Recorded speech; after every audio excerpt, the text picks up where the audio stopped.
Assalamualaikum warahmatullahi wabarakatuh. Sumangga kula perkenalaken asma kula Safika Putri Sabrina, absen 35 saking 11 akuntansi kalih. Sakniki kula badhe nembang macapat Asmaradana kanthi irah-irahan sawi lan tomat. Ibu duwe kebun sawi lan duweni kebun tomat.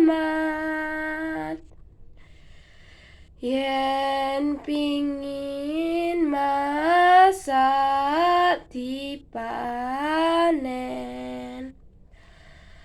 merga digawe krengsengan, cocok digawe mangan,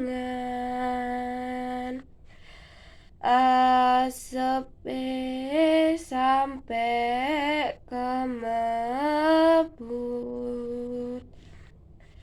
merga masakanku enak.